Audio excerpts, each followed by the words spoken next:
Bonjour à tous, je voulais vous faire une vidéo pour vous présenter 10 livres spirituels à lire dans cette période de confinement pour rencontrer un petit peu son monde intérieur et aussi avoir peut-être des révélations sur la vie.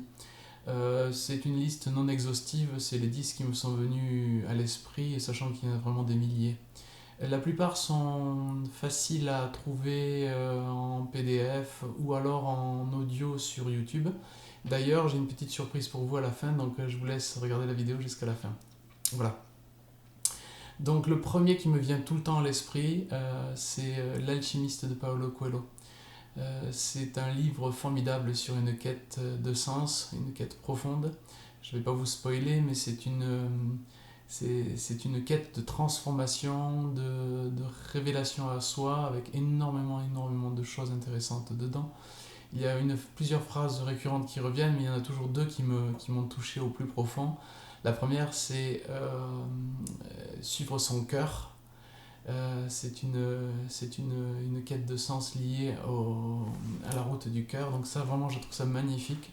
Tout le long, l'alchimiste est amené à suivre son cœur, ce qui est vraiment essentiel. Et aussi, quand on désire quelque chose, tout l'univers conspire à ce que cela nous arrive. C'est la deuxième phrase qui revient très fréquemment dans le livre, vous le verrez. Et je trouve ça magnifique. C'est une voie de la loi d'attraction, mais qui présuppose un suivi du cœur. Voilà. Donc c'est un livre qui a eu beaucoup d'impact pour moi dans ma vie et que je vous conseille fortement, qui peut être relu à différentes périodes et qui apporte toujours son lot de surprises. Voilà donc le premier livre, L'Alchimiste de Paulo Coelho. Le deuxième livre à lire dans cette période, c'est Les Quatre Accords Toltec. Considérant qu'on est tous un petit peu confinés et aussi parfois en famille, les quatre accords Toltec nous enseignent à vivre au-delà de l'ego et de relationner avec les êtres dans une dimension de présence et de conscience. On pourrait rejoindre le travail de communication non violente de Rosenberg, je crois qu'il s'appelle, mais avec une dimension de spiritualité encore supérieure, entre guillemets, même si je ne voudrais pas comparer, parce que les quatre accords Toltec nous obligent à dépasser notre ego. Je rappelle les quatre accords, il y en a cinq, mais les quatre accords principaux, c'est parole impeccable, ne pas faire de suppositions, ne pas en faire une affaire personnelle et faire de son mieux. Et plus loin, le cinquième qui viendra dans le cinquième accord Toltec, c'est soyez sceptiques mais écoutez. Tous ces accords sont là pour nous rappeler que nous ne voyons le monde qu'au travers des lunettes que nous projetons dessus. Les autres ont d'autres lunettes, d'autres regards, d'autres manières de percevoir, et personne n'a plus raison les uns que les autres, et les vérités sont tout à fait relatives, subjectives. Il est possible d'atteindre des états dans lesquels il n'y a plus de notion même de concept de vérité. Ces états-là, d'ailleurs, dans le prochain livre qui est Le pouvoir du moment présent de Eckhart Tolle, c'est un livre qui a eu un impact majeur sur mon existence, qui nous invite à vivre au-delà du mental, au-delà de l'ego. Le premier chapitre, c'est Vous n'êtes pas votre mental, et ça place directement tout l'enseignement de Tolle qui nous signale que nous identifions au flux de nos pensées, mais nous sommes ce qui est en dessous, ce qui est au-delà, ce qui contient les pensées, mais qui est au-delà. La pure conscience, le non-manifeste, que l'on peut rencontrer à travers l'ascèse, c'est-à-dire la méditation, mais aussi les états de contemplation, de ressenti du corps, les états de détente ou de yoga par exemple. Donc c'est un livre vraiment qui m'a marqué au plus profond parce que c'est un livre qui n'est pas temporel. On peut le relire à n'importe quelle période, l'ouvrir au hasard et tomber forcément sur un message qui vient toucher au cœur de nos problématiques s'il y en a et de nos challenges de vie. Donc je vous conseille fortement celui-là. Un autre, c'est La prophétie des Andes. Celui-là est très intéressant, il est un peu plus ancien je crois, mais il porte un message extrêmement intéressant. C'est un homme qui va commencer à suivre des synchronicités qui l'amènent aux Andes et à découvrir des révélations, des prophéties, des rouleaux de parchemin. C'est un livre qui est extrêmement intéressant parce que il est assez agréable à lire, hein. C'est un roman, c'est une histoire qui est en plus portée par un certain rythme et puis une envie de découvrir ces révélations, et qui parle beaucoup de la notion d'énergie et de la manière dont les êtres humains dans l'inconscience essaient de récupérer l'énergie des autres, et dans la conscience trouvent leur source énergétique en eux et deviennent indépendants énergétiquement.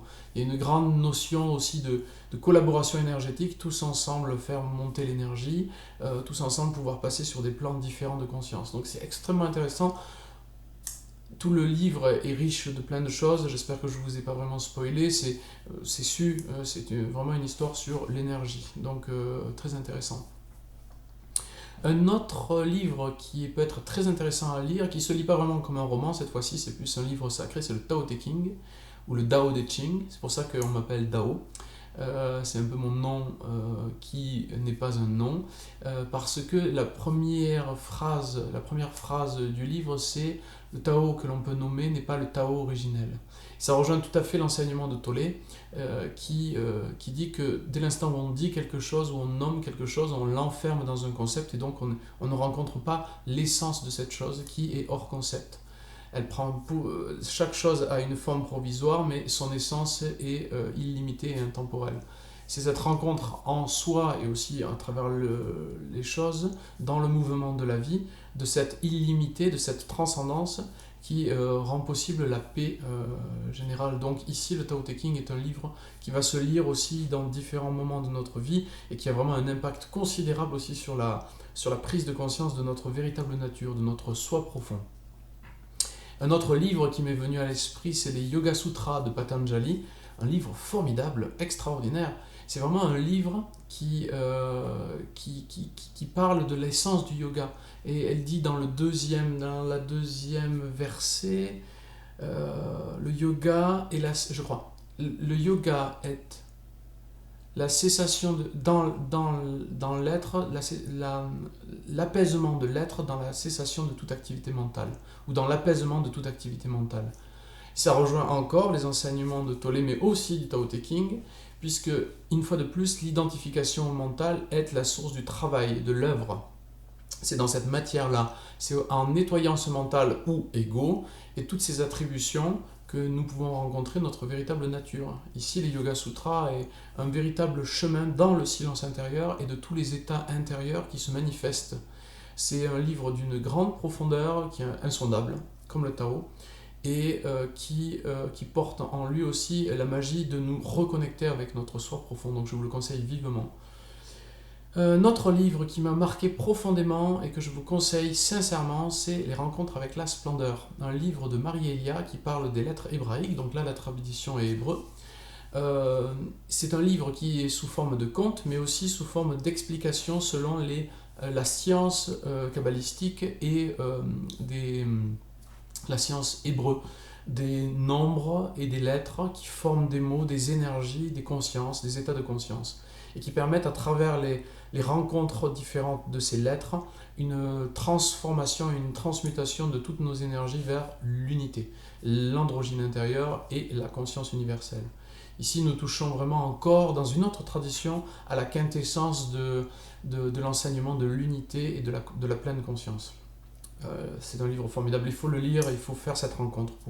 Ce qui est magnifique, c'est qu'à la fin, il y a aussi des peintures avec des prières pour vraiment ressentir les forces de ces consciences, et c'est magnifique. Vraiment, je vous le conseille sincèrement.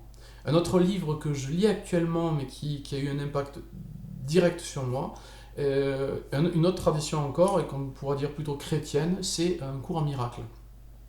Cours en miracle est un livre qui a été reçu par la dictée par, je ne sais plus son nom, vous pourrez voir sur internet. C'est un livre qui parle du problème justement que le mental crée une déformation, une version déformée du réel, et qui empêche de rencontrer le réel. Notre projection est comme un filtre qui nous empêche de rencontrer à la fois les mondes des autres, mais aussi surtout la réalité telle qu'elle se dit dans l'instant. Ça rejoint très fortement le pouvoir du moment présent, je pense qu'il y a une corrélation entre les deux. Dans certaines méditations, Eckhart Tolle dit qu'il était enseignant justement du cours en miracle, donc je pense qu'il a peut-être eu son éveil, mais en tout cas pratiqué le cours en miracle, et je vois vraiment là-dedans une possibilité dans ce livre de dépasser les concepts du monde pour rencontrer l'essence du monde et l'essence de qui nous sommes, dépasser tout ça en travaillant dessus. Donc une voie aussi alchimique, initiatique, très profonde, c'est un vrai pavé, il est en 3 parties. Il y a une partie avec l'enseignement, il y a une partie avec le cours en lui-même, qui est des travaux tous les jours avec des pensées à travailler. Par exemple, aucune de mes pensées n'a de signification, justement, c'est un des petits koans, comme on pourrait dire, koan zen du cours, qui permet d'observer ses pensées et de ne plus leur donner autant d'importance. Donc, et une autre partie qui est pour les enseignants, si jamais on veut le transmettre. C'est vraiment un livre d'une très grande profondeur et magnifique. Et dans cette période d'introspection, je trouve que c'est un beau cadeau qu'on peut se faire. Voilà. Je baisse le volume de mon portable. Voilà. Un autre livre fondamental, c'est, bien sûr, et c'est une évidence, c'est la Bible. Mais je voudrais parler du Nouveau Testament, principalement, qui me paraît fondamental. C'est l'évangile de Jean, qui est l'évangile dit ésotérique dans les 4 évangiles. C'est l'évangile qui sort un peu du lot, parce qu'il parle de l'enseignement justement qu'on retrouve dans le Coran miracle, qu'on retrouve dans les accords toltèques, qu'on retrouve dans le moment présent, dans le Tao Te Ching, dans les Yoga Sutras. C'est un enseignement sur la présence à soi, à l'unité, à Dieu, puisqu'on parle de Bible, mais c'est la même chose. À cette conscience pure, illimitée en nous, en nettoyant les agrégats de toutes nos projections, nos idées, nos mémoires. C'est un chemin d'éveil, encore une fois de plus, et je vous conseille donc l'évangile de Jean dans la Bible, qui est vraiment qui est intemporel aussi, qui porte vraiment des enseignements intemporels. Et enfin, le dernier livre, et c'est là que vient la surprise que je vous avais dit en début de vidéo, le livre que je vous conseille et qui a vraiment marqué mes débuts spirituels quand j'avais peut-être 6 ans, c'est le livre de Richard Bach qui s'appelle Jonathan Livingstone, le Goéland. Un livre magnifique. Et donc, ma surprise est la suivante. C'est que je l'ai enregistré en audio. Et donc, je vais la mettre sur la chaîne à la suite de cette vidéo, progressivement. C'est des audios qui correspondent aux 3 parties. Donc, c'est l'histoire d'un goéland qui est moins intéressé par la survie, d'aller manger les têtes de poisson derrière les chalutiers et les bateaux, mais de trouver comment mieux voler, comment s'améliorer dans le vol. Et c'est toute son aventure qui devient universelle. À travers la vie d'un goéland, on découvre que c'est notre propre histoire. D'ailleurs, en exergue, il y a ce Jonathan Livingstone, le goéland, qui vit en nous tous. Et on retrouve vraiment cette profondeur en fait de notre souhait profond de notre âme de grandir en conscience. Et bien plus. Et pour cela, je vous laisse découvrir donc les audios que je mets juste après. Et voilà, donc voilà, c'est ma petite sélection de 10 livres à lire dans cette période de confinement. J'espère que cela vous inspirera, peut-être vous les avez, vous pouvez les trouver sur internet. Pour le dernier, pour Jonathan Livingstone, je le rends disponible en audio. En tout cas, voilà, si vous les avez dans vos étagères, vous les avez achetés par intuition et que vous ne l'avez jamais lu, je vous conseille de lire ces 10 livres. Et vous remercie pour votre écoute et vous souhaite un bon confinement, puisque c'est le cas. Bien à vous.